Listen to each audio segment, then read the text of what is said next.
Aarish didn't believe in forever. Not in love. Not in promises. Not in people staying. Because in his world, things always broke. He worked in a small repair shop at the corner of a busy street. Old phones, watches, radios, laptops. If it was broken, people brought it to him. And somehow, he fixed it. But there was one thing he could never fix. People, "Can you fix this?" a voice asked one evening. Aarish didn't look up immediately. "Depends what it is." "A camera." He sighed. "Leave it there." She didn't. Instead, she stepped closer. "Not just fix it," she said. "I need what's inside it." That made him look up. For the first time, her name he would learn later was Noor. But in that moment, she was just a girl with tired eyes and a camera. She held like it mattered more than anything else. Aarish took the camera from her. Old model, cracked lens, water damage. "Not easy," he muttered. Didn't he say it would be?" He glanced at her. Something about her tone wasn't demanding, it was desperate. "Why is it important?" he asked. She hesitated, then said quietly, "Because it's all I have left of him." Aarish froze for a second, then looked back at the camera. "Boyfriend." She shook her head. "My father." Silence filled the small shop. Aarish didn't ask anything else. He just nodded. "Come back tomorrow." "I'll wait." He frowned. "It'll all take time." "I have time." He looked at her again, really looked this time, and for the first time in a long while, something felt different. "Suit yourself," he said, turning back to his tools. Hours passed. The street outside grew quieter. Shops closed. Lights dimmed. But she didn't leave. She sat there, silent, watching. Finally, Aarish spoke without looking at her. "You don't trust me to fix it." "I don't trust time," she replied. That made him pause. "Things disappear when you wait too long," she added softly. Aarish leaned back in his chair. "Yeah, they do?" For a moment, they both understood something without saying it. "What's your name?" he asked. "Noor." "I'm Aarish." "I know." He raised an eyebrow. "How?" She gave a small smile. "Your name is written on the shop." He almost smiled. Almost. That night, he worked slower than usual, not because the camera was difficult, but because, for the first time, he didn't want the moment to end too quickly, because fixing things was easy.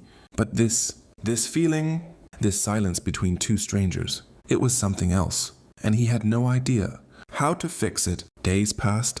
Noor came every evening, and every evening Aarish worked on the camera a little more. At first it was just repair work. Screws, lens, memory card. Nothing personal, but slowly, it became something else.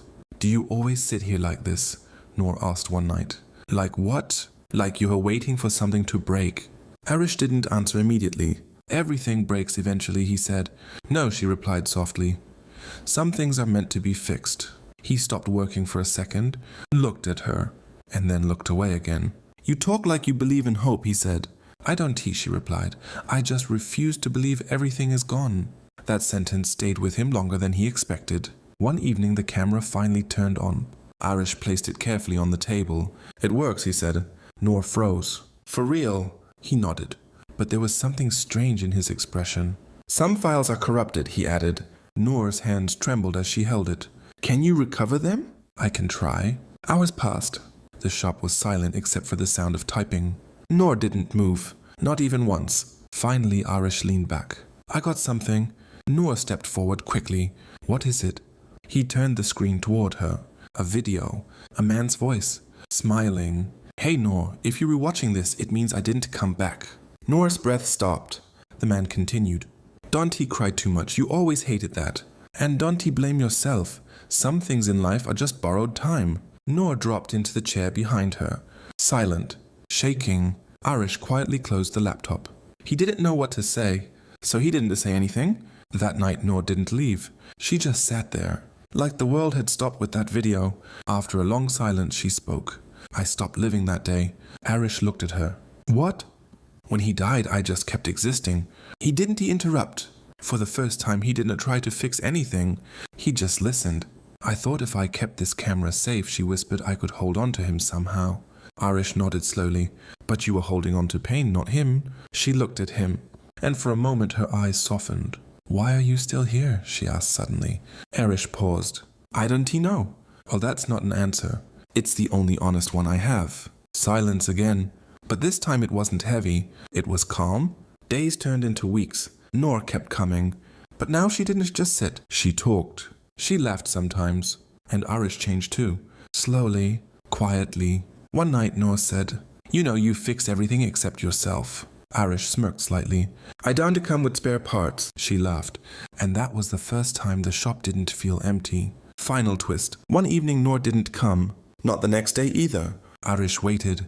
For the first time he waited for someone. On the third day a letter arrived. No sender name. Just one line. "Thank you for giving me a reason to breathe again," and inside a photo. Noor smiling. Standing somewhere far away. Alive. Aarish sat in silence for a long time. Then he whispered, "So you fixed yourself," and for the first time in his life, he didn't feel the need to fix anything. Final scene. The shop stayed open. Same place. Same tools. Same broken things.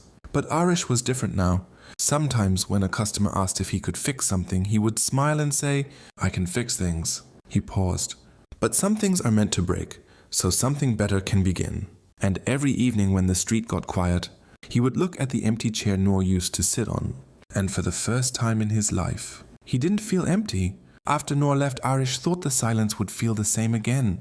But it didn't hurt. It felt heavier, different, like something important had been removed, not from the shop, but from him. Every evening he still opened the shop.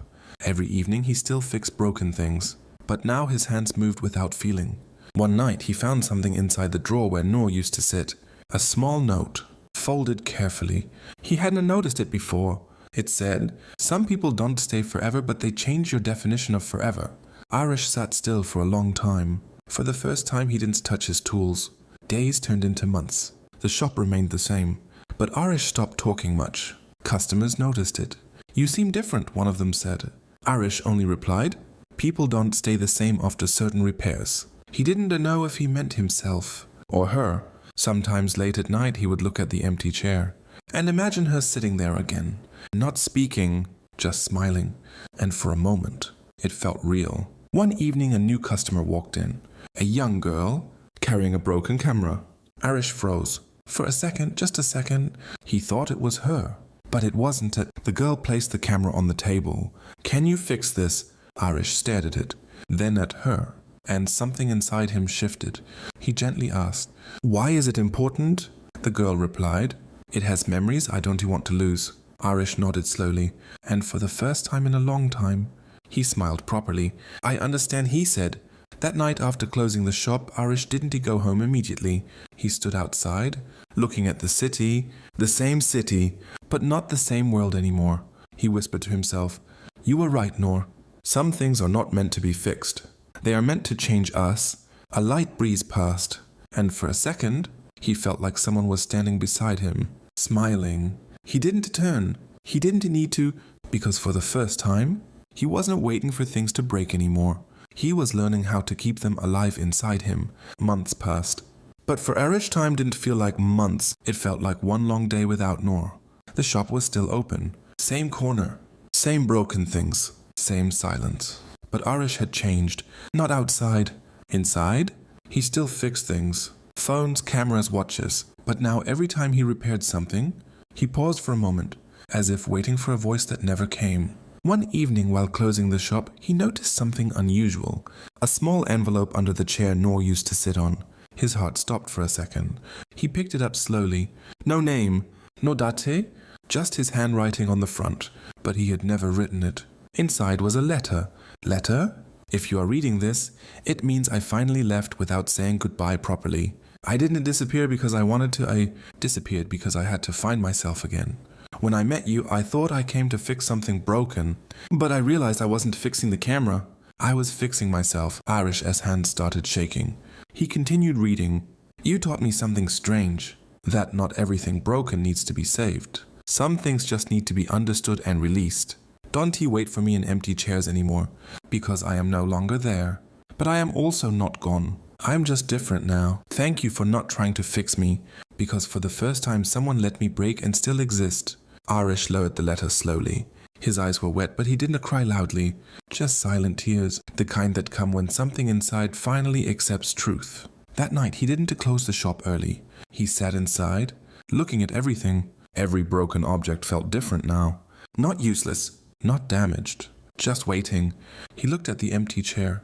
and whispered, "You were never just a customer, Noor." Outside, the wind moved gently through the street, like an answer that didn't need words. Final scene.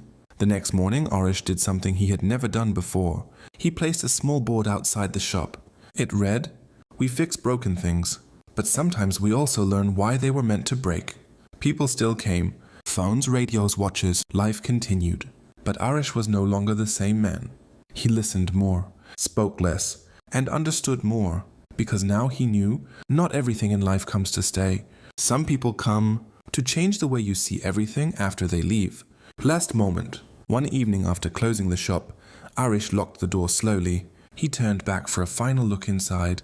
The shop was quiet, peaceful, and for a brief moment, he smiled at Gise, not because he had forgotten Noor, but because he finally understood her. He whispered, "You didn't leave me. You stayed in everything you changed inside me." Then he walked away, into the same street, but not the same life anymore.